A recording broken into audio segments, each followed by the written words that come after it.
The November rain hammered against the windows of the Pemberton estate in Greenwich, Connecticut, each drop echoing through rooms that felt more like a museum than a home. Dr. Camille Washington adjusted her bright coral blazer and checked her watch. 2:47 p.m. on a Tuesday that felt as gray as all the others since she'd started treating Oliver Pemberton 3 months ago. At 28, Dr. Washington possessed the kind of natural beauty that turned heads without trying. Her rich mahogany skin glowed with health, and her dark eyes held depths of compassion that had earned her a reputation as one of Connecticut's most sought-after pediatricians. Today, her hair was pulled back in a neat bun secured with a sunshine yellow clip that matched her optimistic spirit, though lately that spirit had been tested. She climbed the grand marble staircase, her professional heels clicking softly on the steps, past oil paintings of stern-faced ancestors who seemed to judge her presence. The house screamed wealth, crystal chandeliers, antique furniture, Persian rugs worth more than most people's homes, but it felt empty, hollow. Like a beautiful shell with no soul inside. This isn't a normal house call anymore, she thought, quickening her pace toward the nursery. Baby Oliver's emotional distress is getting worse, not better. 3 months old and he barely sleeps, barely settles.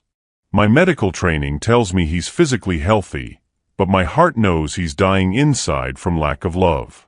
The nursery was a masterpiece of interior design, soft blue walls, a hand-carved crib from Italy, medical-grade air purifiers, and toys that cost hundreds of dollars arranged perfectly on shelves. But it lacked the one thing that mattered: parental presence. Oliver lay in his crib, his tiny fists clenched, his face red from crying. At 3 months, he should have been cooing, smiling, reaching for things. Instead, he seemed to carry the weight of loss in his small body, as if he sensed his mother's absence and his father's abandonment in every breath. "Hey there, sweet boy," Dr. Washington cooed, lifting him gently with practiced medical precision. His cries intensified, and she felt that familiar tug in her chest, the one that reminded her of everything she'd lost 2 years ago. "I know, baby. I know it hurts." She'd been hired as Oliver's private pediatrician after his mother, Catherine, died in childbirth. What started as routine medical care had evolved into something far more complex. Jonathan Pemberton paid her an astronomical fee to make house calls 3 times a week, but she suspected it was more about easing his guilt than ensuring his son's health. The man hasn't been present for a single appointment, she thought, checking Oliver's vitals with one hand while bouncing him gently. Always in Tokyo, or closing a deal in London. His assistant Margaret probably knows more about this baby's daily routine than he does. Dr. Washington had graduated summa cum laude from Yale Medical School, completed her residency at Boston Children's Hospital, and built a thriving practice in Hartford. She was respected, successful, and financially independent. But standing in this nursery, holding this motherless child whose father was too broken to love him, she felt more helpless than she had since losing her own pregnancy 2 years ago. Meanwhile, 43 stories above Manhattan's financial district, Jonathan Pemberton stood at his office window, staring at the city below without seeing it. At 35, he was the kind of man who commanded rooms, tall, broad-shouldered, with dark hair that was perpetually disheveled from running his hands through it when stressed.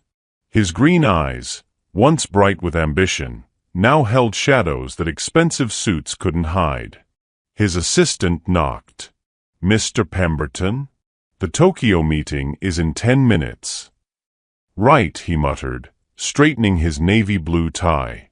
Another meeting, another deal, another reason to stay away from Greenwich and the memories that waited there. 3 months, he thought. Oliver's been alive for 3 months, and I've missed every single pediatric appointment. Dr. Washington probably thinks I'm the worst father alive. The guilt was a constant weight, but the alternative, going home, facing that empty house, seeing his son's face and remembering Catherine's last words, felt impossible. "Sir." His assistant's voice held concern. "Also," Margaret called. She said Dr. Washington is with Oliver again today. The baby's been unsettled.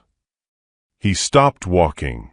Margaret had been sending these updates for weeks, always praising the pediatrician, always hinting that he should come home. Dr. Camille Washington had become more than Oliver's doctor. She become his lifeline, the one constant in his son's life while Jonathan ran from his responsibilities.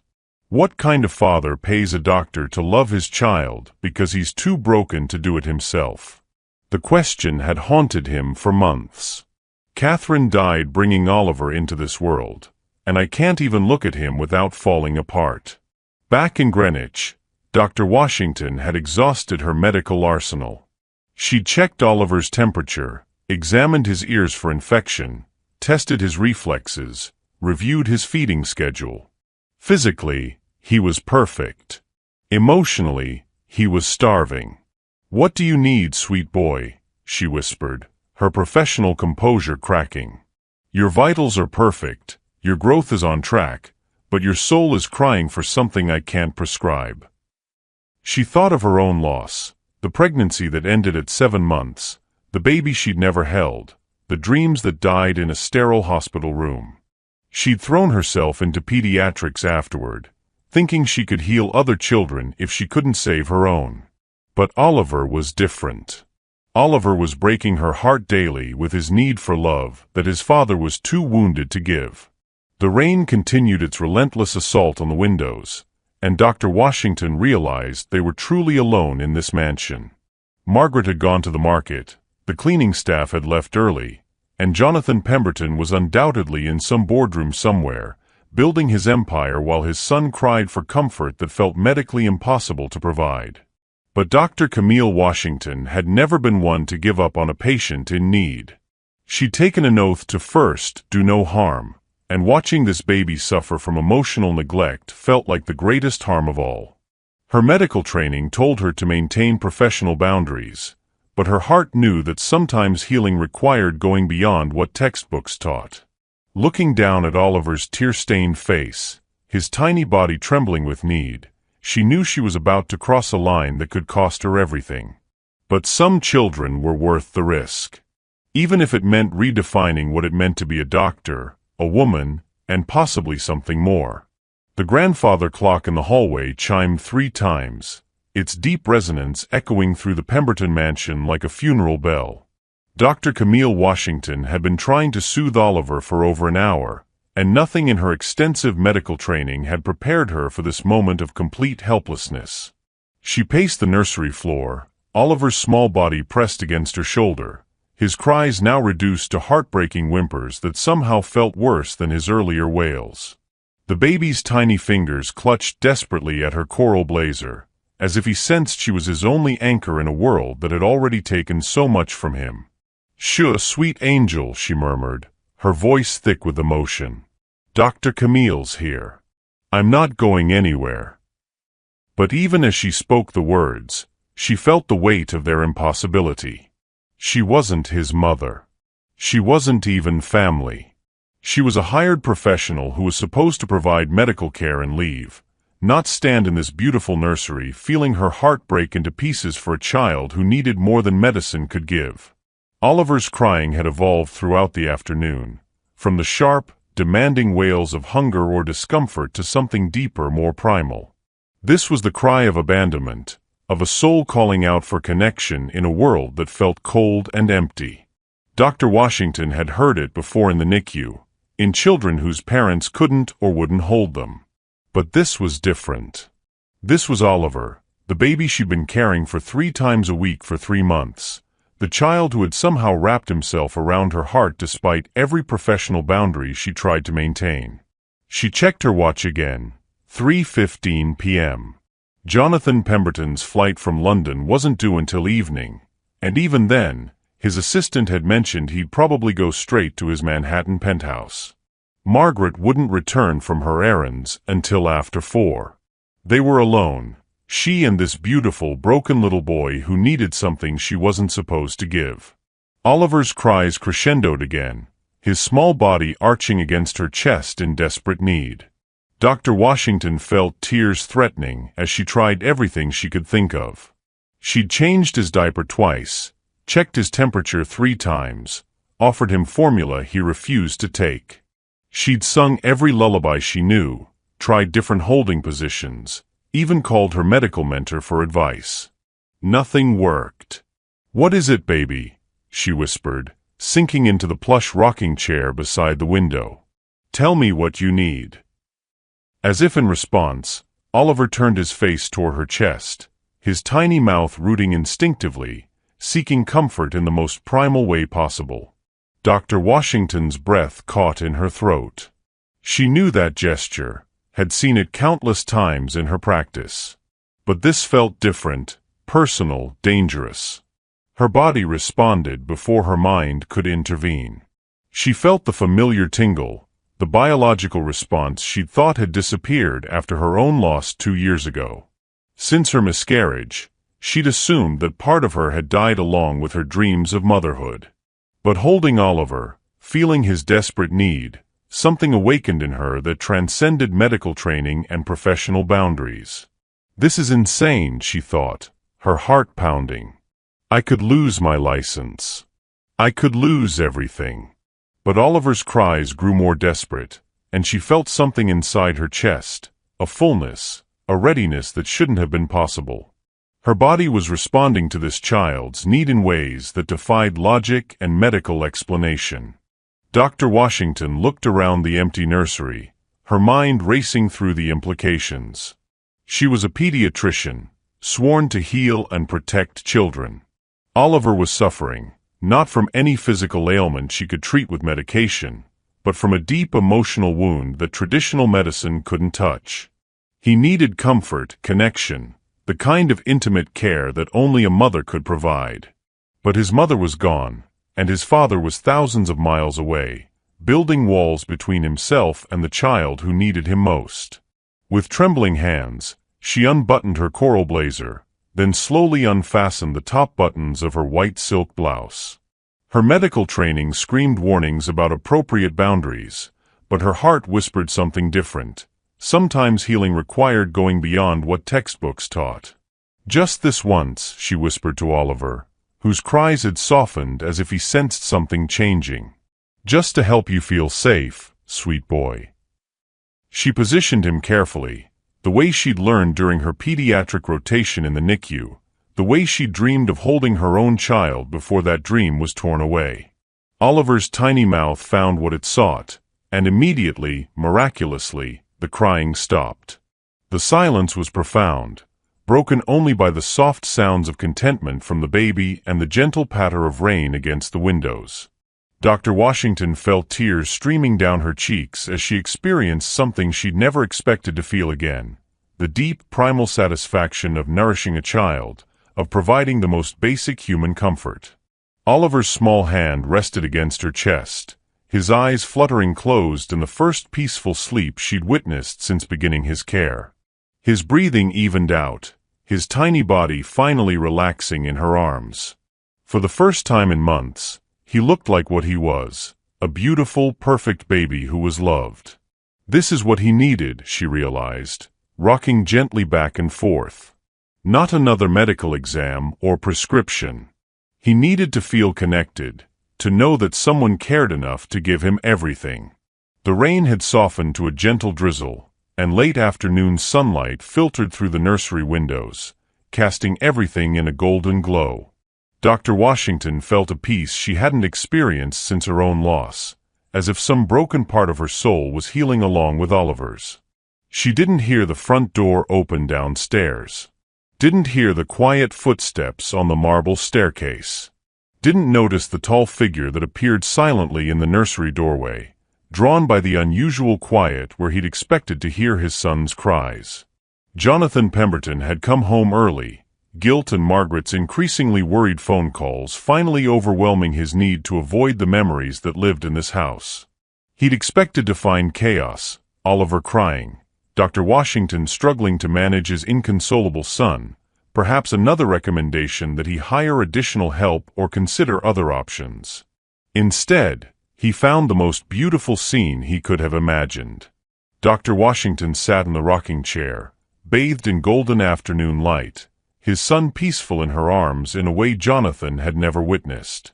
Her dark hair had come loose from its professional style, framing her face with soft curls. Her eyes were closed, a serene smile on her lips as she hummed something soft and melodic. Oliver was completely relaxed, one tiny hand resting trustingly against her chest, his breathing deep and even. But it was more than the peaceful scene that stopped Jonathan in his tracks. It was the intimacy of it, the profound connection between this woman and his child that spoke to something he'd thought died with Catherine.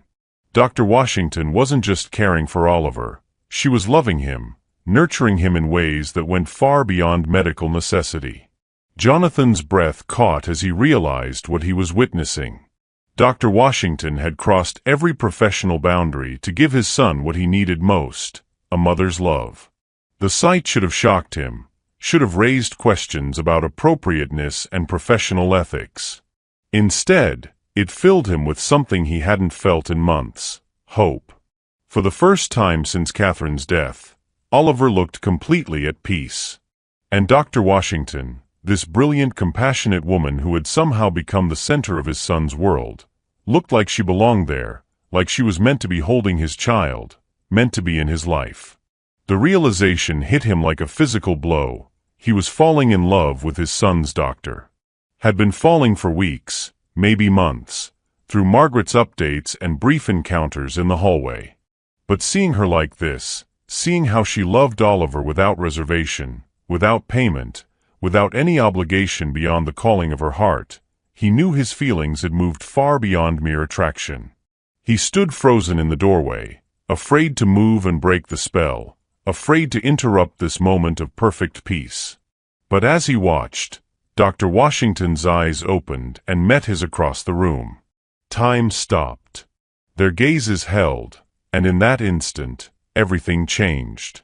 The air between them crackled with unspoken understanding, with a recognition of something neither had been looking for, but both desperately needed. She didn't pull away, didn't cover herself or make excuses.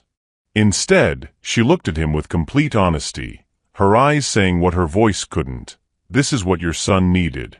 This is what love looks like." Jonathan felt his carefully constructed walls crumbling. 3 months of grief and guilt and fear dissolving in the face of this woman's courage and compassion. She had given his son something he couldn't: unconditional love. And in doing so, she had given Jonathan something he thought he'd lost forever: the possibility of healing, of family, of love that transcended circumstances and expectations. Neither of them spoke. The moment was too fragile, too precious to disturb with words. But in the golden light of that November afternoon, with Oliver sleeping peacefully between them, both Dr. Camille Washington and Jonathan Pemberton understood that their lives had just changed forever.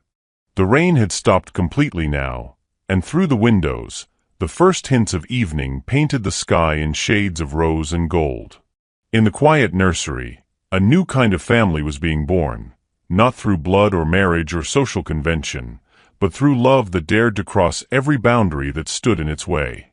The silence stretched between them for what felt like an eternity, broken only by Oliver's soft breathing and the distant tick of the grandfather clock downstairs. Dr. Camille Washington felt her professional world tilting off its axis as she met Jonathan Pemberton's intense green eyes across the nursery. He looked different than she remembered from their brief encounters in the hallway months ago. The expensive suit was wrinkled from travel, his dark hair disheveled, and there was something raw and vulnerable in his expression that made her heart race in ways that had nothing to do with being caught in a compromising position. Say something, she told herself, but words felt impossible. How could she explain what she'd just done? How could she justify crossing every professional boundary she'd sworn to uphold? Jonathan took a slow step into the room, his movements careful, as if he might spook a wild animal. "Dr. Washington," he said softly, his voice hoarse with emotion. I came home early." The sound of his voice broke the spell. Reality crashed back into the golden afternoon like a bucket of ice water. Dr. Washington carefully shifted Oliver in her arms, trying to maintain her dignity while discreetly adjusting her blouse. Her hands trembled as she worked to restore some semblance of professional appearance. "Mr. Pemberton," she managed, her voice steady despite the chaos in her chest. "I wasn't expecting you until this evening." "Brilliant, Camille. State the obvious, why don't you?" She stood slowly from the rocking chair, Oliver still peaceful in her arms, and felt the weight of Jonathan's gaze following her every movement. The nursery that had felt so intimate and safe moments before now felt charged with tension and unspoken questions. "The London meetings finished ahead of schedule," Jonathan said, but his eyes never left her face. Margaret called. She said Oliver was having a difficult day. Dr. Washington nodded, focusing on the sleeping baby to avoid looking directly at Jonathan. He was distressed. Very distressed. "I tried everything. Checked for fever, ear infection, signs of colic. Medically, he's perfect. But emotionally..." She trailed off, unsure how to explain without sounding like she was criticizing his parenting. "Emotionally, he's starving," Jonathan finished quietly, and the pain in his voice made her look up despite herself. Their eyes met again, and she saw something that surprised her: understanding, not anger. Guilt, not judgment. Jonathan Pemberton looked like a man who knew exactly what his son had been missing, and it wasn't medical care. "Mr. Pemberton, I need to explain," she began, but he held up a hand. "Jonathan," he said. "Please. And you don't need to explain anything. I saw how peaceful he looked. I've never seen him like that." The admission hung between them, loaded with implications that made Dr. Washington's pulse quicken. She carefully placed Oliver in his crib, the baby stirring slightly but remaining asleep. When she turned back to face Jonathan, she'd managed to button her blouse and smooth her hair, but she knew her professional armor was cracked beyond repair. "What I did was inappropriate," she said, forcing herself to meet his gaze. "I crossed boundaries that exist for good reasons. I should." "You should what?" Jonathan interrupted, taking another step closer. "Apologize for giving my son what I've been too much of a coward to provide? For showing him the kind of love I've been running from for 3 months." His words hit her like a physical blow. She'd expected anger, threats to her license, immediate termination. Instead, she was seeing a man stripped of pretense, raw with grief and guilt and something else she didn't dare name. "You don't understand," she said, backing toward the window. "I'm his doctor. There are ethical guidelines, professional standards. What I did could cost me my medical license." "It could." "It could what?" Jonathan's voice grew stronger, more insistent. "Save my son from feeling abandoned? Give him the comfort he's been crying for since birth? Show him that someone in this world actually cares enough to put his needs first?" Dr. Washington felt tears threatening again. "It's not that simple, Mr. Pemberton." "Jonathan, I have a practice to consider, a reputation. I can't just..."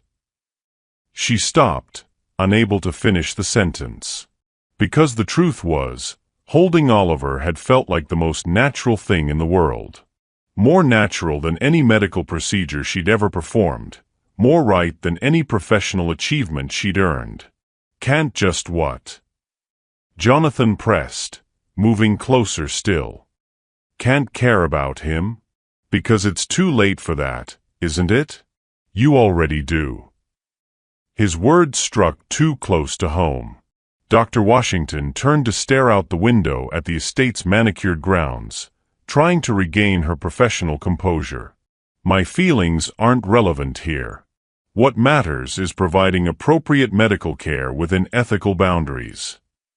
"Appropriate medical care," Jonathan repeated, and she could hear the bitter laugh in his voice.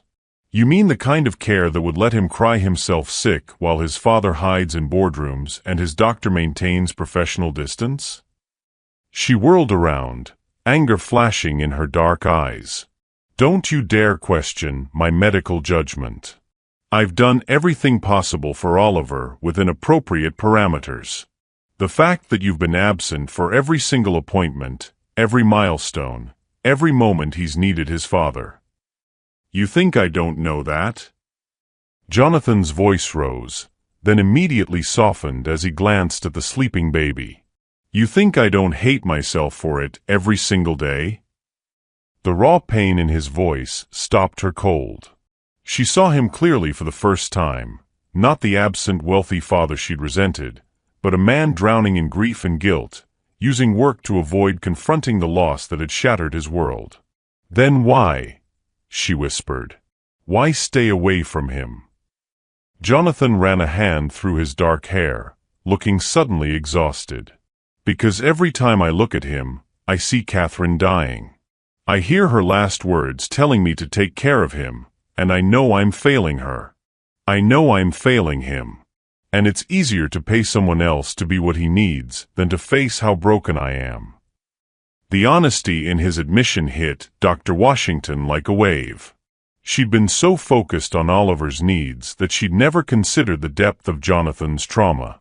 Losing a spouse in childbirth, becoming a single father while grieving, it was more than most people could handle. You're not broken, she said softly, the fight draining out of her. You're grieving. There's a difference. Is there? Jonathan laughed bitterly. Because from where I'm standing, watching another woman love my son better than I can, it feels pretty broken. I don't love him better than you can, Dr. Washington protested. I love him differently. The way someone loves a child who isn't theirs, who they have no claim to, who they'll eventually have to walk away from. The words hung in the air between them, heavy with implication. Because walking away from Oliver, and from whatever was happening between her and Jonathan in this charged moment, felt impossible now. What if you didn't have to? Jonathan asked quietly. Dr. Washington's breath caught. What? Walk away. What if you didn't have to walk away? The question was loaded with possibility, with implications that terrified and thrilled her in equal measure. She shook her head, trying to clear the fog of attraction and emotion that was clouding her judgment.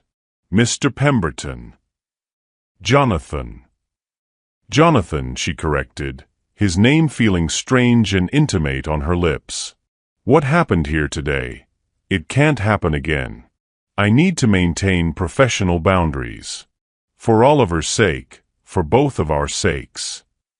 Professional boundaries, he repeated, moving closer until she could smell his cologne, could see the flecks of gold in his green eyes. Is that what you were thinking about when you were comforting my son? When you were giving him exactly what he needed?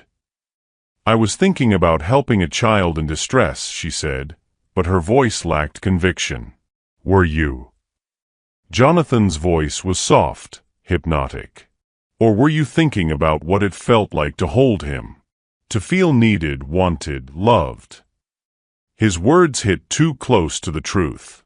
Dr. Washington had felt all of those things and more in Oliver's arms. For the first time since her miscarriage, she'd felt whole, complete, like the mother she'd always dreamed of being. It doesn't matter what I was thinking, she said, trying to inject steel into her voice. What matters is that it was inappropriate, and it won't happen again. Won't it? Jonathan was close enough now that she could feel the warmth radiating from his body. Because I don't think either of us believes that. Dr. Washington lifted her chin, calling on every ounce of professional training she possessed. I'm Oliver's pediatrician, Mr. Pemberton. Nothing more, nothing less. I'll continue to provide medical care for him, but within appropriate boundaries. What happened today was an aberration, a moment of poor judgment that I deeply regret. The words felt like lies even as she spoke them, but she forced herself to maintain eye contact, to project the confidence and professionalism that had gotten her through medical school and residency and building her practice. Jonathan studied her face for a long moment, and she had the uncomfortable feeling he could see right through her carefully constructed facade. Then he stepped back, giving her space to breathe, but the intensity in his eyes didn't diminish. "Of course," he said formally. "I understand completely, Dr. Washington. Professional boundaries. Appropriate medical care. Nothing more." But the way he said it made it clear he understood exactly the opposite, that what had happened between them in this nursery had changed everything, regardless of what either of them claimed to believe. Dr. Washington gathered her blazer and medical bag with shaking hands, desperate to escape before her resolve crumbled completely. "I'll see myself out. Oliver should sleep peacefully for several hours. Call me if there are any concerns." "Dr. Washington," Jonathan's voice stopped her at the nursery door. She turned back reluctantly, knowing she should just keep walking but unable to resist one last look at the man who had somehow managed to crack her professional armor in the span of a single conversation. "Thank you," he said simply, "for taking care of him. For everything." The genuine gratitude in his voice nearly undid her. Dr. Washington nodded once, not trusting her voice, and fled the nursery before she could do something even more unprofessional than what she'd already done. Like admitting that she was already half in love with both the father and his son. The first snowflake fell as Dr. Camille Washington pulled out of the Pemberton Estate's circular driveway, her hands gripping the steering wheel of her silver Honda Accord tighter than necessary. The November sky had darkened to an ominous steel gray, and the weather forecast she'd ignored that morning was apparently about to make itself known in the most inconvenient way possible. "Just get home," she told herself, trying to push the image of Jonathan's intense green eyes from her mind. "Get home, pour a glass of wine, and pretend today never happened." But as she turned onto the main road leading back toward Hartford, the snow began falling in earnest. What had started as delicate flakes quickly became a wall of white that made the road ahead nearly invisible.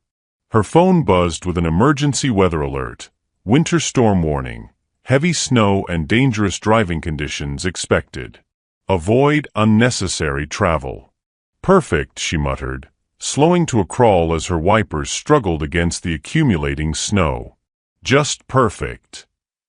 10 minutes later, as she tried to navigate a curve that had become a skating rink, her car slid sideways and came to rest in a snowbank with a soft thump. The engine sputtered and died. Dr. Washington sat in the sudden silence, watching snow pile up on her windshield, and felt the universe laughing at her attempts to maintain professional distance. She was stranded exactly 2.3 miles from the Pemberton estate. She knew because she'd driven this route dozens of times over the past 3 months. Her phone showed no signal. After 15 minutes of failed attempts to rock the car free and 3 different tow companies telling her they weren't sending trucks out in these conditions, she faced the inevitable reality. She was going to have to call the one person she'd just sworn to keep at professional distance. The estate's landline rang 4 times before Jonathan's voice answered, slightly breathless. "Pemberton residence." "Mr. Pemberton, it's Dr. Washington." She forced professionalism into her voice, despite the humiliation burning in her cheeks. "I'm terribly sorry to bother you, but I'm stranded on Mill Road about 2 miles from your house. My car slid into a snowbank and—" "Are you hurt?" His immediate concern cut through her prepared speech. "No, I'm fine. Just stuck. I called several tow services, but they're not operating in these conditions. I'll try to arrange something in the morning, but I wanted to let you know in case you need to reach me about Oliver tonight." "Absolutely not." His voice was firm. "You're not spending the night in your car in a blizzard. I'm coming to get you." "Mr. Pemberton, that's really not necessary." "Jonathan. And yes, it is necessary. Stay with your car. I'll be there in 10 minutes. The line went dead before she could protest further. Dr. Washington stared at her phone, torn between gratitude and dread. She'd just spent the afternoon trying to rebuild professional walls between them, and now she was going to be rescued like some damsel in distress. The irony wasn't lost on her.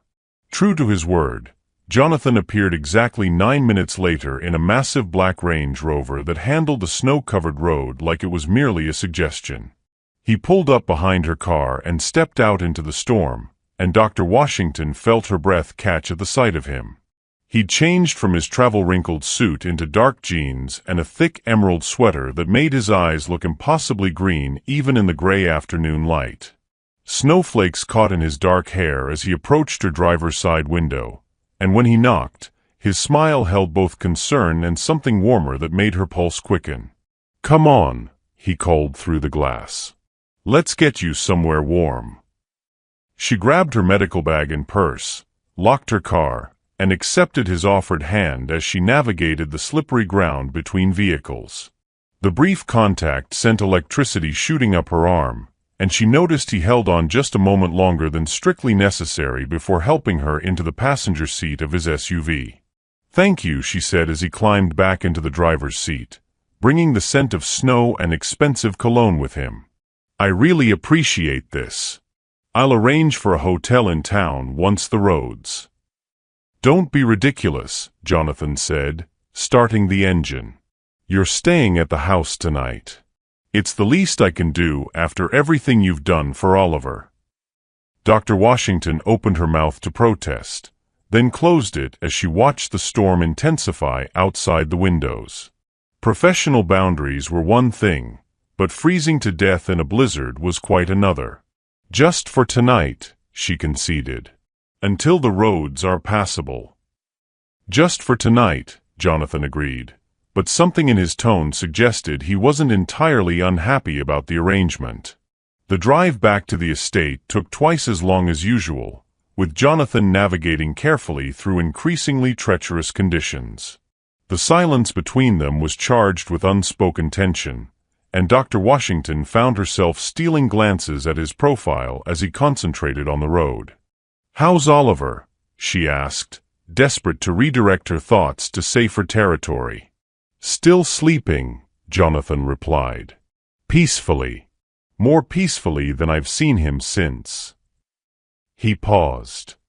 "Since ever, actually." The admission hung between them, heavy with implication.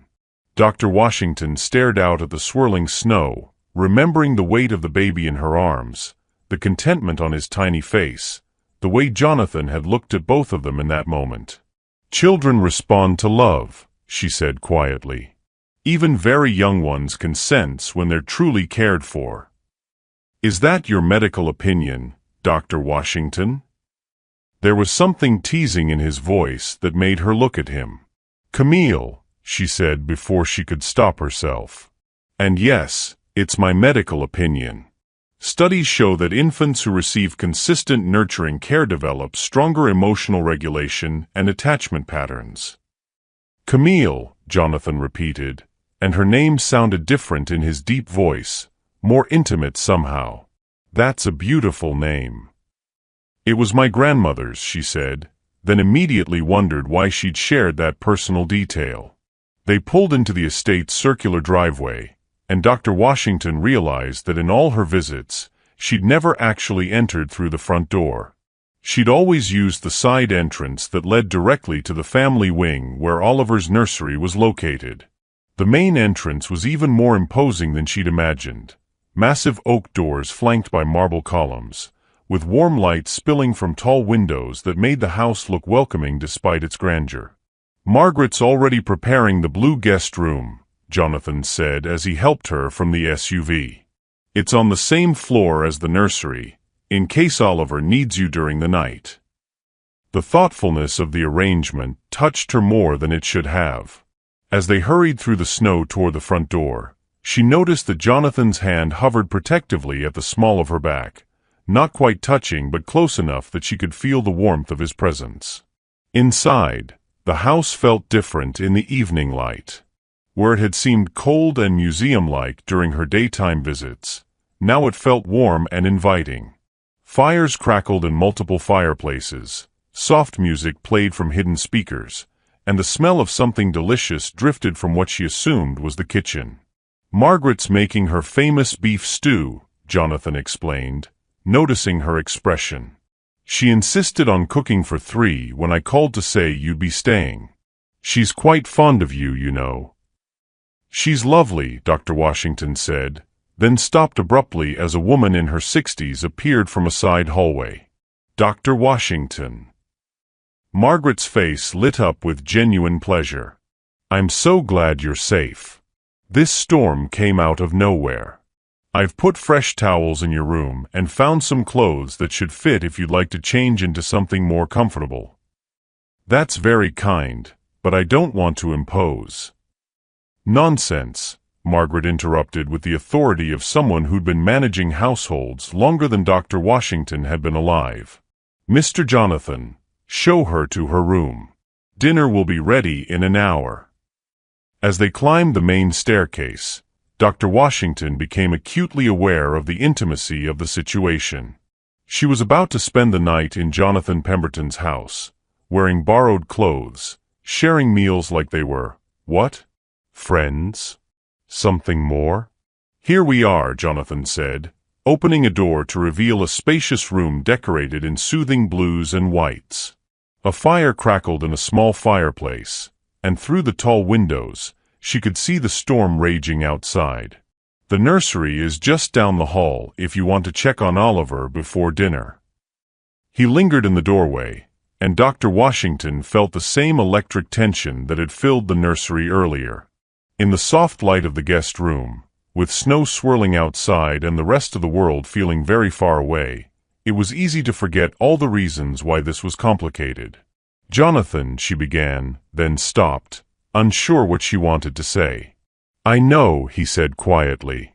"Professional boundaries. Appropriate distance. I remember." But neither of them moved to create that distance. Instead, they stood there in the doorway, the space between them charged with possibility and desire, and all the things they weren't supposed to be feeling. "The storm should pass by morning," Dr. Washington finally managed. "Yes," Jonathan agreed. "By morning." But something in his voice suggested that morning felt very far away, and that neither of them was entirely sure they wanted it to come. Dinner had been a carefully orchestrated dance of polite conversation and stolen glances. Margaret's beef stew was indeed legendary, but Dr. Washington barely tasted it, too aware of Jonathan sitting across from her at the smaller dining table, not the formal one that could seat 20, but an intimate round table near the windows where they could watch the snow continue its relentless assault on the Connecticut landscape. Now wearing borrowed clothes that belonged to Catherine, a soft cashmere sweater in deep purple and dark jeans that fit surprisingly well, she found herself in Jonathan's study, nursing a glass of red wine while he stoked the fire. The room was different from the rest of the house, more personal. Medical journals sat beside business magazines on the coffee table, and she noticed several pediatric care books mixed in with financial reports. "You've been reading about infant development," she observed, nodding toward the stack of books. Jonathan straightened from the fireplace, his face slightly flushed from the heat and wine. "Trying to. I figured if I was going to be completely useless as a father, I should at least understand what I was failing at." The self-deprecation in his voice made her chest tighten. "You're not useless, Jonathan. You're grieving." "Am I?" He moved to the window, staring out at the storm. "Or am I just a coward who can't bear to look at his son because it reminds me that my wife is dead?" The rawness in his admission hung between them like a challenge. Dr. Washington set down her wine glass and stood, professional instincts warring with personal ones. "Tell me about Catherine," she said gently. Jonathan was quiet for so long she wondered if he'd heard her. When he finally spoke, his voice was barely above a whisper. "She wanted children more than anything. We tried for 3 years before she got pregnant with Oliver." He turned from the window, his green eyes bright with unshed tears. She used to talk to him constantly when she was carrying him.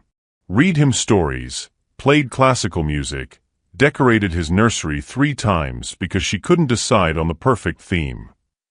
Dr. Washington remained silent, recognizing the need to let him purge the pain he'd been carrying. The pregnancy was perfect. Textbook. No complications, no warning signs. She was glowing radiant, planning every detail of his life. Jonathan's hands clenched into fists. Then during labor, something went wrong. Placental abruption. Massive hemorrhaging. The doctors tried everything. Jonathan. Dr. Washington stepped closer, her heart breaking for the pain etched across his features. Her last words were, "Take care of our baby. Love him enough for both of us." He laughed bitterly. Love him enough for both of us. And I can't even love him enough for myself. Every time I look at Oliver, I see her face, hear her voice, remember that she died bringing him into this world. "So you hired me," Dr. Washington said quietly, understanding finally clicking into place. "Not just for medical care, but to be what you couldn't be." "I hired the best pediatrician in Connecticut because my son deserves the best care," Jonathan said, but there was no conviction in his voice. "I didn't expect." "What?" "I didn't expect you." He moved closer, close enough that she could see the flecks of gold in his green eyes. "I didn't expect to find myself thinking about you when I should be thinking about quarterly reports. I didn't expect to rush home from Tokyo because I couldn't stand another day away from Oliver," she finished for him. "From both of you," he corrected, and the admission hung in the air between them like a confession. Dr. Washington felt her breath catch. This was exactly what she'd been afraid of, what she'd tried to prevent with professional boundaries and careful distance. But standing here in his study, wearing his dead wife's clothes, with snow trapping them together in this beautiful empty house, those boundaries felt as fragile as spun glass. "Jonathan, I can't be her replacement," she said softly. "I can't be the mother Oliver lost or the wife you're grieving. I'm not asking you to be." His voice was rough with emotion. "I'm asking you to be yourself.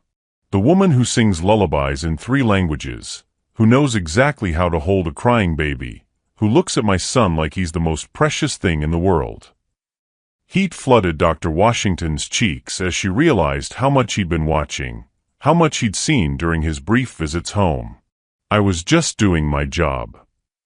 "Were you?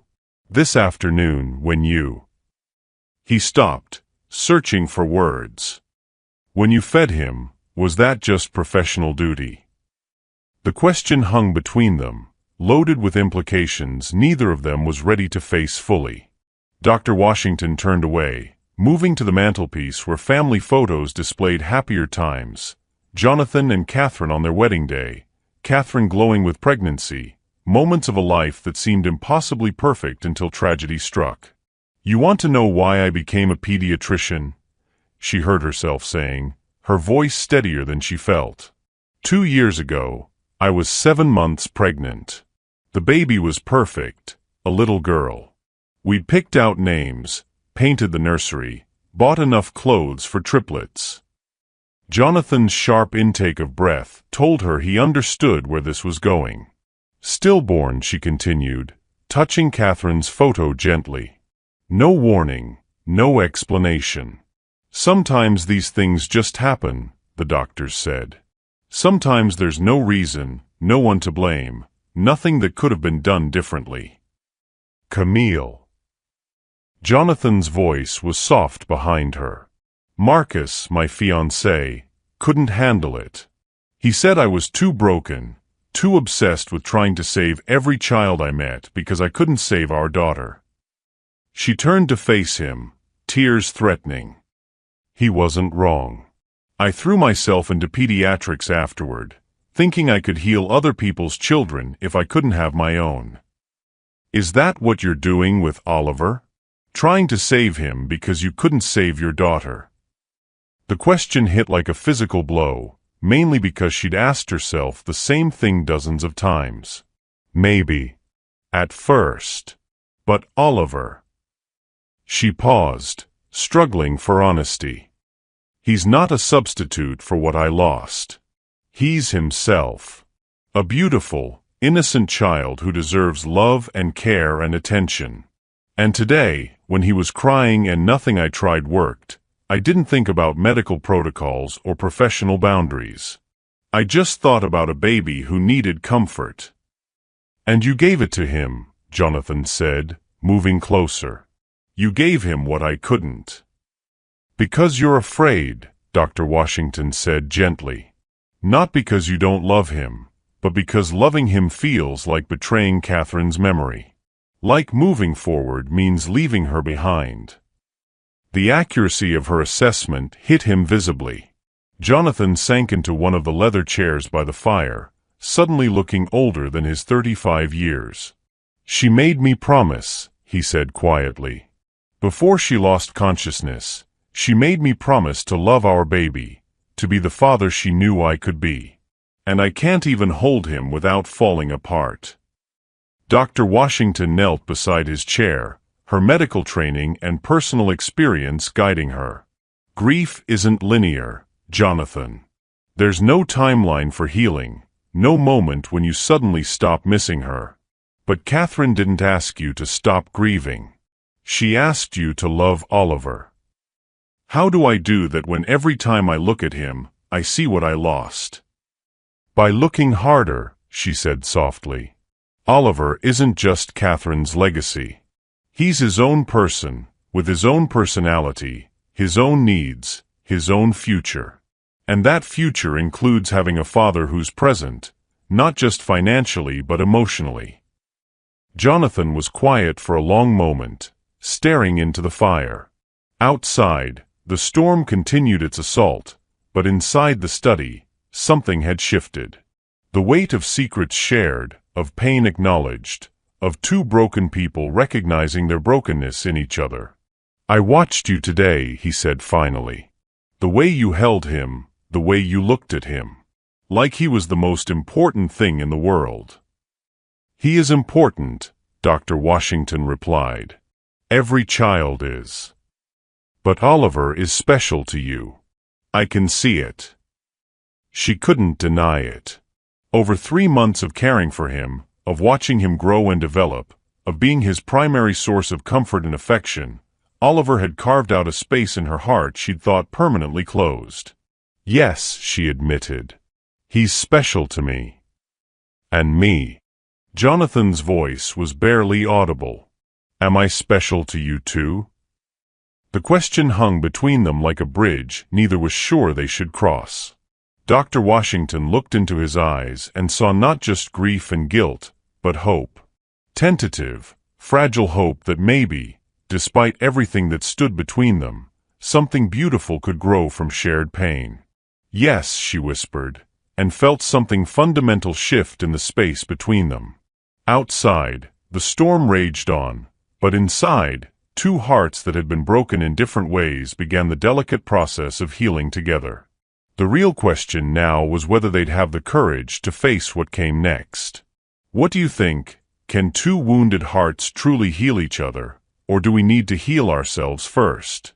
Share your thoughts below, and don't forget to hit that subscribe button for more stories that explore the complex journey of love and loss. The next morning arrived with crystalline sunlight streaming through the mansion's windows, transforming the snow-covered estate into something magical. Dr. Washington woke in the guest bedroom to the sound of Oliver's contented babbling from the nursery, a sound she'd rarely heard in 3 months of caring for him. She found Jonathan already there, still wearing yesterday's wrinkled dress shirt but with his sleeves rolled up, holding Oliver against his chest while the baby grasped at his father's fingers with surprising strength. "Good morning," Jonathan said softly, not wanting to break the spell that seemed to have settled over them overnight. He woke up happy. Actually happy. I've been holding him for 20 minutes, and he hasn't cried once. Dr. Washington felt her heart do something dangerous as she watched them together.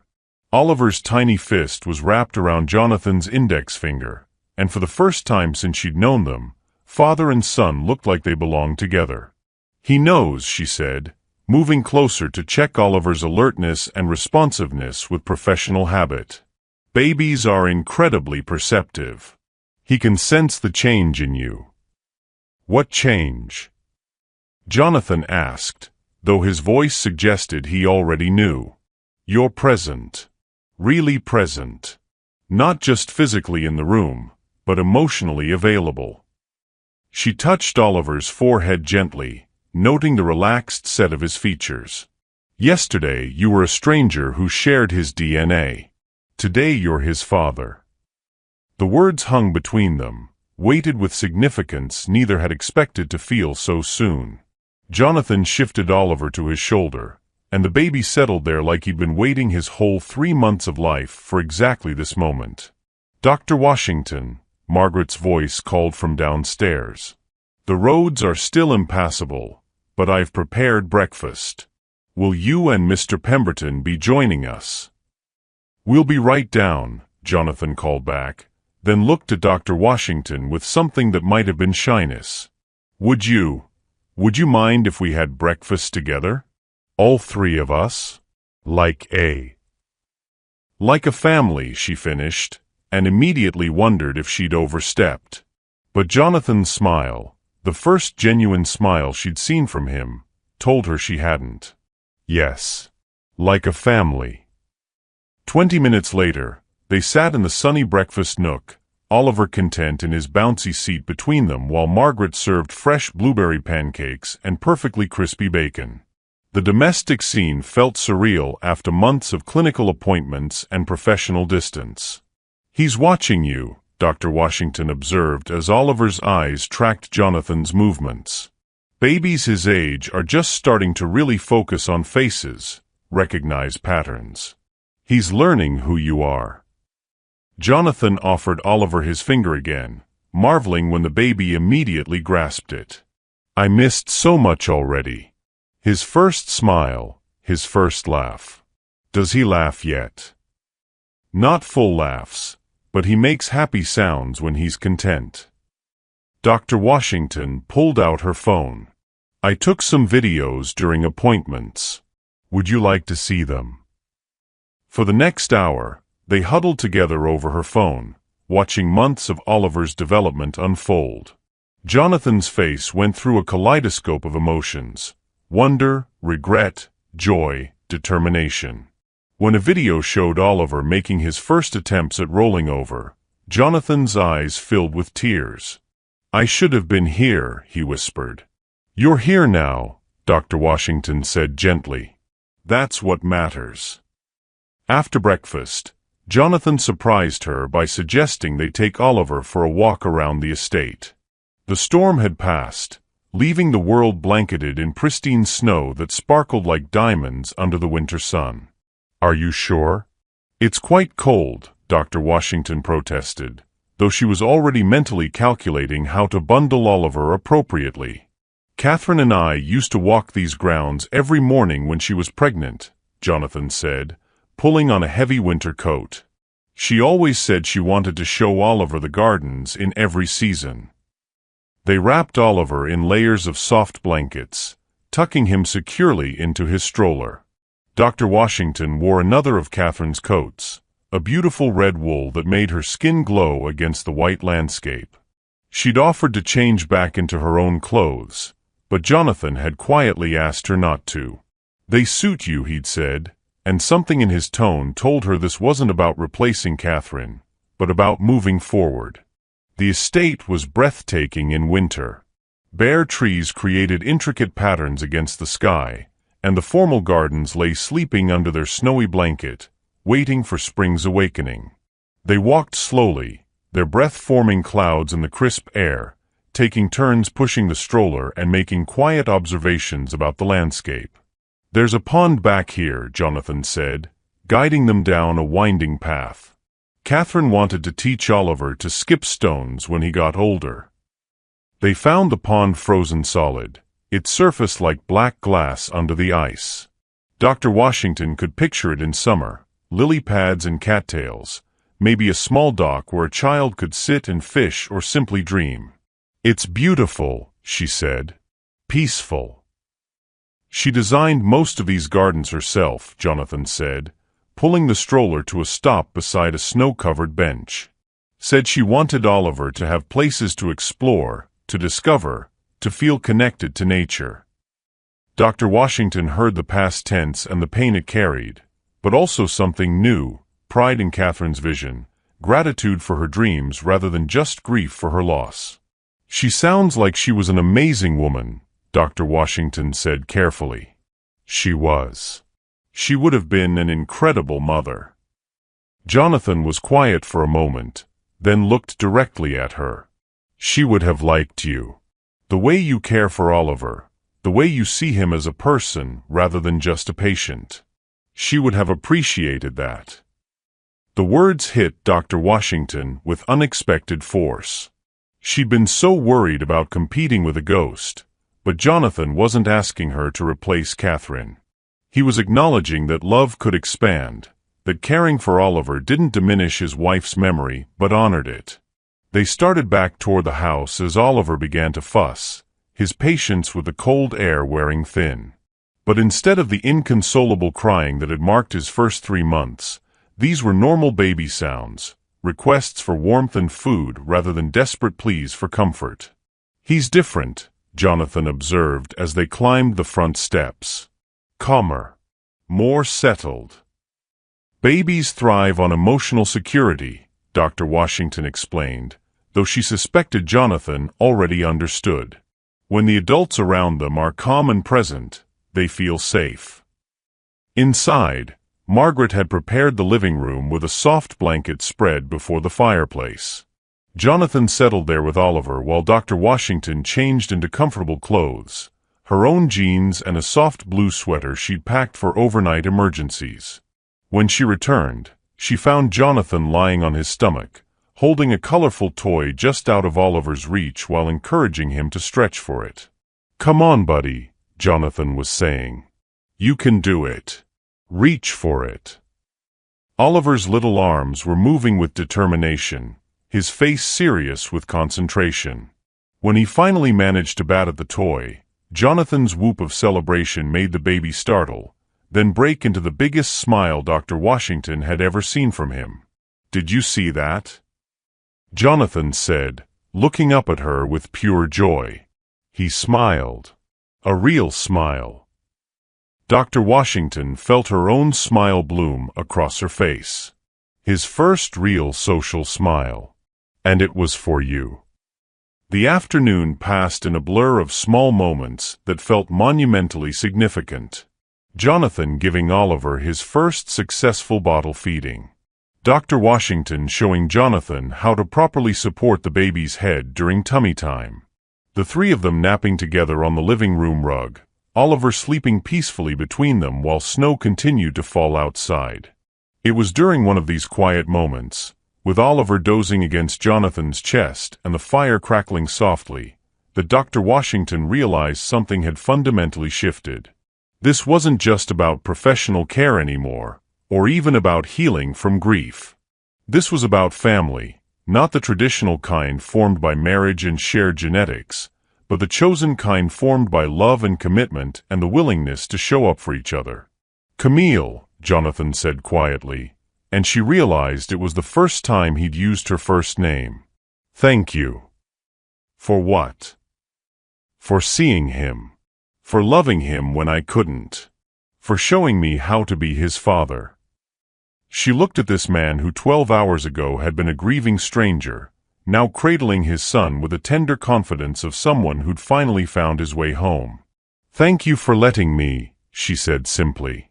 Outside, the world remained frozen and still, but inside this house that had felt like a mausoleum just yesterday, something warm and alive was taking root. Something that looked remarkably like the beginning of love. The spell of their perfect snow day shattered at exactly 4:17 p.m. when the sound of car doors slamming echoed through the estate's circular driveway. Dr. Washington looked up from where she sat cross-legged on the living room floor, helping Oliver practice reaching for toys, to see Jonathan's face drain of color. "They're not supposed to be here until Christmas," he muttered, moving to the window. Through the glass, she could see a black Mercedes sedan and an elegant silver BMW parked behind her modest Honda Civic. "My parents. And Catherine's mother." Dr. Washington felt ice form in her stomach. She'd been so lost in the warmth of their newfound connection that she'd forgotten the world outside existed, a world with expectations, judgments, and people who might not understand what they'd found together. "Should I?" She started to rise, but Jonathan caught her hand. "Stay, please. Oliver needs you here." The front door opened with the authority of people who'd never learned to knock. Voices filled the foyer, cultured, commanding, and clearly displeased about something. "Jonathan." The first voice belonged to an older woman with the kind of crisp pronunciation that suggested private schools and country clubs. "Margaret said you were snowed in, but the roads have been clear for hours. We've been calling." "Hello, Mother," Jonathan said, lifting Oliver protectively as three figures appeared in the living room doorway. Dr. Washington had seen photos of Catherine around the house, so she recognized Eleanor Whitmore immediately, Catherine's mother, a striking woman in her 60s with silver hair perfectly coiffed despite the winter weather. She wore a black cashmere coat that probably cost more than most people's monthly rent, and her blue eyes held the sharp intelligence of someone accustomed to being obeyed. Jonathan's parents flanked her, his father, Robert Pemberton, tall and distinguished with iron-gray hair and the same green eyes as his son, wearing a charcoal overcoat that screamed old money. His mother, Patricia, was petite and elegant in the way that suggested decades of yoga classes and spa treatments, her blonde hair styled in a timeless bob that had probably looked the same for 20 years. All three sets of eyes immediately locked onto Dr. Washington, and she felt their assessment like a physical weight. She was acutely aware of her jeans, her casual sweater, her natural hair pulled back in a simple ponytail. Every inch of her screamed, "Doesn't belong here." "Jonathan," Patricia Pemberton said slowly, her gaze moving from Dr. Washington to the cozy scene they'd clearly interrupted, toys scattered on the expensive rug, throw pillows arranged for comfortable sitting on the floor, the intimate domesticity of a family at ease. "Would you like to explain what's happening here?" "This is Dr. Washington," Jonathan said, his voice carefully neutral. "Oliver's pediatrician." "We know who she is," Eleanor said coolly. "Margaret mentioned you'd been consulting with her frequently, but I wasn't aware house calls included overnight stays." The words hit like a slap. Dr. Washington felt heat rise in her cheeks, but she kept her voice professionally calm. "The storm made travel impossible last night. I stayed to ensure Oliver's continued care." "How dedicated," Patricia said, and the word dripped with implication. Robert Pemberton stepped forward, his businessman's instincts clearly engaged. "Perhaps we could speak privately, Jonathan, about Oliver's ongoing care arrangements." "Anything you need to say can be said in front of Dr. Washington," Jonathan replied, and she heard the steel entering his voice. "She's been instrumental in Oliver's development." "Has she now?"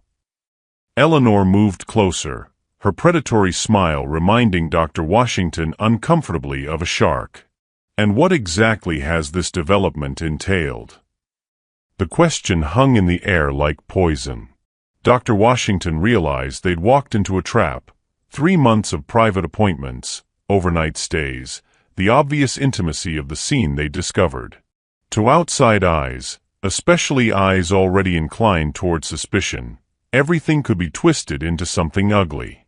"Oliver has shown remarkable improvement in his emotional responsiveness," Dr. Washington said, falling back on medical terminology like armor. "His attachment patterns have stabilized, his sleep cycles have normalized, and his social engagement has increased significantly." "Social engagement?" Eleanor's laugh was like breaking crystal. "With whom?" "You." "With his father, Dr. Washington said firmly. "I've been helping Mr. Pemberton develop confidence in his parenting abilities by playing house." Patricia's voice could have frozen summer. "By wearing my daughter-in-law's clothes and pretending to be something you're not?" Dr. Washington looked down at the red sweater she'd borrowed that morning, Catherine's sweater, and felt shame burn through her. She'd been so comfortable, so happy, that she'd forgotten she was an outsider wearing a dead woman's clothes in a world that would never truly accept her. "Mother," Jonathan said sharply, "that's enough." "Is it?" Robert Pemberton's voice carried the weight of boardroom authority. "Son, I understand you're grieving. We all are. Catherine was like a daughter to us, and her loss has been devastating. But this—" He gestured around the room, taking in the scene of domestic tranquility. "This isn't healing. This is replacement." "You don't know what you're talking about," Jonathan said, but Dr. Washington could hear the doubt creeping into his voice. "Don't I?" Eleanor stepped forward, her eyes fixed on Dr. Washington with laser precision. "How long have you been planning this, Dr. Washington?" 3 months of private appointments with a grieving widower and his motherless child? How convenient that you were here when he was at his most vulnerable. "It's not like that," Dr. Washington protested, but her voice sounded weak even to her own ears. "Isn't it?" Patricia joined the attack. "A single woman, no family of her own that we can find, taking advantage of a man destroyed by grief? Inserting yourself into his life, into his child's life, until you become indispensable." Each word was a carefully aimed dart, hitting wounds Dr. Washington had carried for years. The implication that she was calculating, manipulative, using her medical position to seduce a patient's father, it was everything she'd feared people would think, everything that could destroy her career and her reputation. "You think I planned this?" Dr. Washington's voice cracked despite her efforts to stay calm. "You think I wanted to fall in love with a man whose wife's ghost lives in every room of this house? You think I enjoyed watching a baby cry for 3 months because his father was too broken to love him?" The words tumbled out before she could stop them, and the moment they hit the air, she knew she'd made a catastrophic mistake. She'd admitted to feelings she'd barely acknowledged to herself, confessed to crossing professional boundaries in front of 3 people who could end her career with a single phone call. "Ah," Eleanor said softly, triumph gleaming in her eyes. "There it is. You're in love with him. How perfectly predictable." Jonathan stepped forward, his face flushed with anger. "Stop this. All of you. Dr. Washington has done nothing but care for Oliver when I was too much of a coward to do it myself." "Has she?"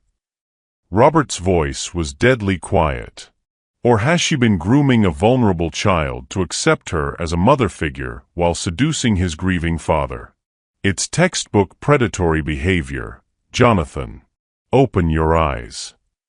Dr. Washington felt the world spinning around her. Everything beautiful about the last 24 hours was being twisted into something sordid, something calculated. The breastfeeding incident, which had felt like the most natural thing in the world, now seemed inappropriate, boundary crossing. The clothes she'd borrowed became evidence of presumption. The family breakfast became proof of manipulation. "I should go," she whispered, moving toward Oliver to say goodbye. "Yes," Eleanor said coldly. "You should. And you shouldn't come back." "She's Oliver's doctor," Jonathan protested, but his voice lacked conviction. "Not anymore," Patricia said firmly. "We'll find someone appropriate. Someone professional." Dr. Washington knelt beside Oliver, who was lying on his back, reaching for a colorful toy mobile. His bright eyes focused on her face, and he smiled, that same beautiful smile he'd given his father earlier. The smile that had taken 3 months to achieve, 3 months of patient care and growing love. "Goodbye, sweet boy," she whispered, touching his soft cheek. "Be happy. Be loved." She stood and faced Jonathan, seeing the conflict written across his features. Part of him wanted to fight for her, she could see it. But another part, the part that had been shaped by years of privilege and expectation, was already calculating the cost of choosing her over his family's approval. "I'll send my medical notes to whatever pediatrician you choose," she said professionally, though her heart was breaking. Oliver's care shouldn't be interrupted because of personal complications. She gathered her things with as much dignity as she could manage, aware that 3 pairs of eyes were watching her every move, cataloging evidence of her unworthiness. At the door, she turned back one last time. Jonathan stood holding Oliver, surrounded by his family, looking every inch the wealthy widower who belonged in this world of privilege and expectation. For a moment, their eyes met, and she saw the man who had held her hand in the storm, who had discovered fatherhood in her arms. Then Patricia moved to stand beside him, a protective gesture that reminded Dr. Washington exactly where the battle lines were drawn. "Goodbye, Mr. Pemberton," she said formally, and walked out into the cold winter afternoon, leaving behind the warmest days she'd experienced in years. Dr. Camille Washington sat in her Hartford apartment 3 days later, staring at the resignation letter she'd typed and retyped 17 times. Outside her window, the December snow fell steadily, each flake a reminder of that perfect morning when she believed love could conquer anything. Her coffee had gone cold hours ago, but she couldn't bring herself to move from her kitchen table. "Dr. Margaret Foster, Chief of Pediatrics," the letter began. "I am writing to inform you of my decision to resign from my position at Connecticut Children's Medical Center, effective immediately. Recent personal circumstances have compromised my professional judgment." She deleted the last line again. How could she explain that she'd fallen in love with the patient's father? That she'd crossed every boundary she'd sworn to maintain? That the Pemberton family had every right to question her ethics, even if their methods had been cruel? Her phone buzzed for the 100th time in 3 days. Jonathan's name appeared on the screen, just as it had for every previous call she'd ignored. This time, though, he'd left a voicemail. "Camille, please. We need to talk. What happened, what they said, it wasn't right. Oliver keeps looking for you. He cries every night now, and I don't know how to comfort him. I don't know how to comfort myself. Please call me back." His voice cracked on the last words, and she felt her resolve weaken. But then she remembered Eleanor Whitmore's cold smile, Patricia Pemberton's accusations, the way they'd made her feel like a predator stalking a vulnerable family. Maybe they're right, she thought, burying her face in her hands. Maybe I did cross lines that should never be crossed. Maybe I convinced myself it was love when it was really just loneliness and a desperate need to fill the hole in my heart. Her doorbell rang, startling her from her spiral of self-doubt. Through the peephole, she saw Margaret, the Pemberton household manager, standing in the hallway holding a large envelope. "Dr. Washington?" Margaret's voice was gentle through the door. "I know you're in there. Your car's been in the same parking spot for 3 days." Reluctantly, Camille opened the door. Margaret looked older than she had just days ago, worn down by the tension that had invaded the estate. "They sent you," Camille said, not really a question. "No one sent me. I came because that baby is breaking my heart, and so is his father." Margaret stepped inside without invitation, setting the envelope on the coffee table. "Mr. Jonathan hasn't slept since you left. He just stands in Oliver's nursery, holding him while they both cry." The image hit Camille like a physical blow. "Margaret, I can't. What his family said, they're probably right. I crossed professional boundaries. I let my feelings." "Your feelings?" Margaret's laugh was sharp. "Honey, you think you're the first person to fall in love with someone you were supposed to just help? You think love follows rules and timelines." She moved to the window, looking out at the snow. I worked for Mrs. Catherine's family for 10 years before she married Mr. Jonathan. Watched her grow up, watched her fall in love with him when she was supposed to marry some banker her parents chose. You think that family hasn't seen love cross boundaries before? Camille sank onto her couch, exhaustion weighing her down. But this is different. I'm his son's doctor. I have ethical obligations. And you fulfilled them, Margaret interrupted. That baby was dying of loneliness, Dr. Washington. Dying. And you saved him. You brought him back to life, and in doing so, you brought his father back too. She picked up the envelope, holding it out. This came to the house today. Mr. Jonathan doesn't know I took it. With trembling fingers, Camille opened the envelope. Inside was a formal letter from the Connecticut State Medical Board, responding to a complaint filed by Eleanor Whitmore regarding unethical conduct and boundary violations by Dr. Camille Washington in her treatment of the Pemberton family. The words blurred as she read them. Investigation pending. Professional conduct review. Possible license suspension. Her entire career, everything she'd worked for since losing her own baby, could be destroyed by 3 people who saw her as nothing more than an opportunistic interloper. They're trying to destroy me, she whispered. They're trying to control a situation they don't understand, Margaret corrected. But Mr. Jonathan, he's fighting back. Before Camille could ask what that meant, her phone rang again. This time, it wasn't Jonathan's name on the screen. It was her mentor, Dr. Foster. Dr. Washington? I've been trying to reach you for hours. Her voice was businesslike, but not unkind. We need to discuss the complaint that was filed against you. Camille's heart sank. Dr. Foster, I can explain. You don't need to explain anything to me. I've been in medicine for 30 years, and I've seen my share of ethics complaints. Most of them are filed by people who don't understand the difference between personal feelings and professional misconduct. The words didn't quite penetrate. I'm sorry. Jonathan Pemberton came to see me this morning. Brought his son with him, actually. Beautiful baby. Mr. Pemberton spent 2 hours explaining exactly what kind of doctor you are, what kind of person you are, and what you've meant to his family's healing process. Camille found herself unable to speak. He's also hired one of the best medical ethics attorneys in the state to fight this complaint. Apparently, he has some very strong feelings about people attacking your character.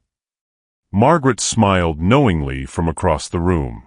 Dr. Foster, Camille managed, I did develop feelings for Mr. Pemberton. I can't deny that. Feelings aren't misconduct, Dr. Washington. Acting on those feelings inappropriately would be. But from what Mr. Pemberton described, you maintained your professional standards while providing exceptional care to his son. The fact that you also provided emotional support to a grieving father and found personal happiness in the process doesn't make you a predator. It makes you human. Tears she'd been holding back for 3 days finally spilled over. But the investigation will likely be dismissed once the board reviews the actual facts rather than the emotional accusations of grieving family members. Mr. Pemberton was quite thorough in his documentation.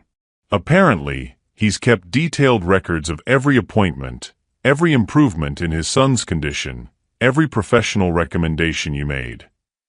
Margaret leaned forward. He's been building a case to defend you since the moment you walked out that door. Take some time, Dr. Foster continued. Deal with this situation. But don't resign over it. The medical community needs doctors who care as deeply as you do, even when, especially when, that caring leads to complicated personal situations. After hanging up, Camille sat in stunned silence. Jonathan was fighting for her. Fighting for them. Despite his family's disapproval, despite the potential scandal, despite everything. What do I do? She asked Margaret. That depends. Do you love him? The question was simple, but the answer felt like stepping off a cliff. Yes. Do you love that baby? Like he was my own. Then you fight.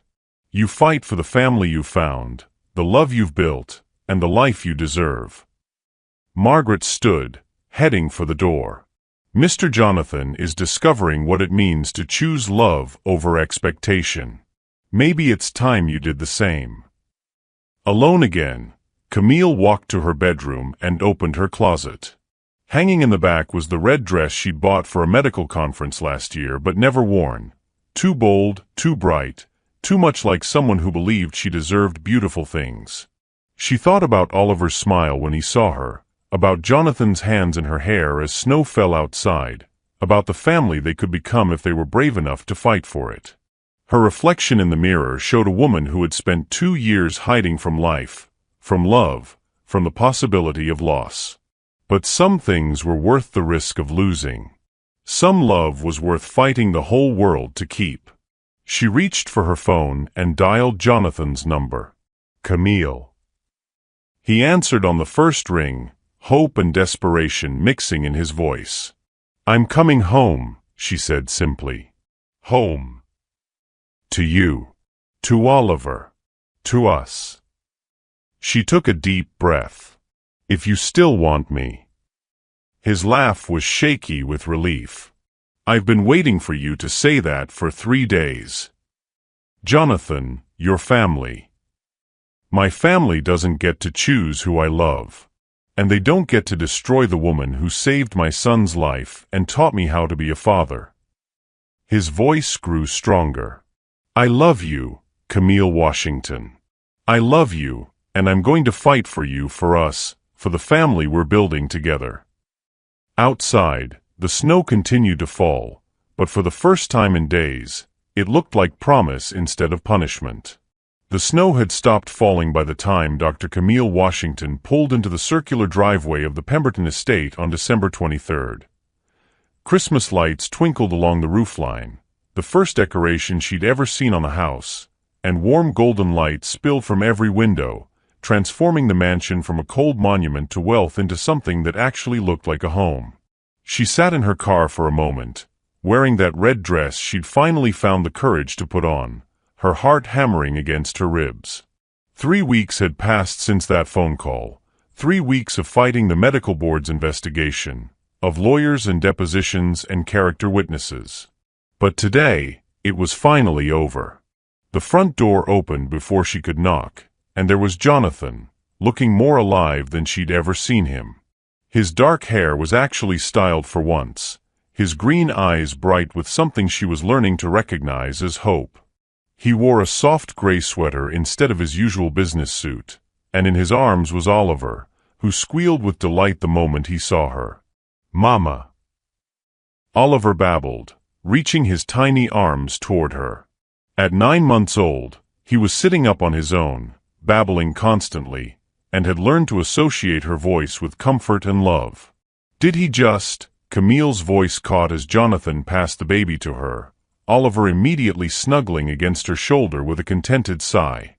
He's been saying it for 2 weeks, Jonathan said softly, his hand coming up to cup her cheek. Margaret thinks he's been waiting for you to come home to say it properly. Home. The word settled around her like a warm blanket. She looked past Jonathan into the house and gasped. The sterile perfection was gone, replaced by the beautiful chaos of actual living. Toys scattered across Persian rugs, family photos on side tables, Christmas stockings hanging from the mantel, 3 of them, she noticed, with names embroidered in gold, Jonathan, Oliver, and Camille. You bought me a stocking, she whispered. I bought us a future, he corrected, leading her into the living room where a fire crackled in the hearth. Dr. Foster called this morning. The medical board officially dismissed all charges. Insufficient evidence of wrongdoing, exemplary patient care, and about 15 character witnesses who testified that you're the most ethical doctor they've ever worked with. Relief flooded through her so completely that her knees nearly buckled. It's really over? The investigation? Yes. But not the fallout. His expression grew serious. My mother called this morning. Apparently, Eleanor Whitmore is no longer welcome at family gatherings, and my sister Patricia wants to apologize to you personally. She said losing Catherine made her paranoid about anyone new entering our lives, and she realizes now that you weren't trying to replace anyone, you were just trying to heal us. Oliver chose that moment to grab a handful of Camille's hair and babble something that sounded remarkably like Pretty Mama, making them both laugh despite the serious conversation. And your mother? Camille asked, settling onto the couch with Oliver in her lap. Still adjusting. But she spent an hour yesterday teaching Oliver how to clap his hands, and when he clapped for her, she cried. Happy tears, he added quickly. She's beginning to understand that loving you doesn't diminish her love for Catherine. It just means our family is growing. Margaret appeared in the doorway carrying a tray of hot chocolate and cookies, beaming at the sight of them together. About time you came home, Dr. Washington. This house has been too quiet without your laugh. As Margaret fussed over Oliver, Camille noticed the changes throughout the room. Catherine's portrait still hung above the mantel, but it was surrounded now by candid photos of Oliver. First smiles, first attempts at crawling, moments of joy that proved life continued even after devastating loss. I was terrified you'd think I was trying to erase her memory, Camille admitted quietly. Jonathan shook his head, reaching over to trace Oliver's cheek with one finger. Catherine would have loved you. She always said she wanted Oliver to grow up in a house full of laughter and music, and people who weren't afraid to love deeply. His eyes met Camille's. She would have wanted him to have a mother who chose him, not just because she gave birth to him, but because she couldn't imagine life without him. Tears blurred Camille's vision. I can't imagine life without either of you. Good, Jonathan said, sliding off the couch to kneel beside her. Because I have something to ask you, and I'm hoping you'll say yes. Oliver giggled and clapped his hands as Jonathan pulled a small velvet box from his pocket, as if he understood the significance of the moment. Camille Washington, Jonathan's voice was steady despite the emotion in his eyes. 3 months ago, you walked into our lives as a doctor. You healed my son, you taught me how to be a father, and you showed us both what love looks like when it's brave enough to cross every boundary. He opened the box to reveal a stunning sapphire ring surrounded by diamonds, blue like Oliver's eyes, like the scrub she'd worn that first day, like the hope she'd carried even when everything seemed impossible. I'm not asking you to marry just me. I'm asking you to marry us, to become the mother Oliver already knows you are, to build a family that chooses love over convention, healing over hiding. His voice broke slightly. Will you marry me? Will you marry us? Through her tears, Camille looked down at Oliver, who was reaching for the ring box with fascination, then back at Jonathan, whose entire future waited in her answer.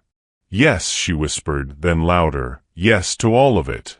Yes to you, yes to Oliver, yes to this beautiful, complicated, perfect family we've created. Jonathan slipped the ring onto her finger as Oliver bounced in her lap, babbling his approval. Then Jonathan was kissing her, and she was laughing and crying at the same time, and Oliver was trying to grab both their faces, and Margaret was taking pictures from the doorway while wiping her own tears. When? Jonathan asked when they finally broke apart. Spring, Camille said without hesitation. I want to marry you when everything is blooming, when the world is full of new beginnings.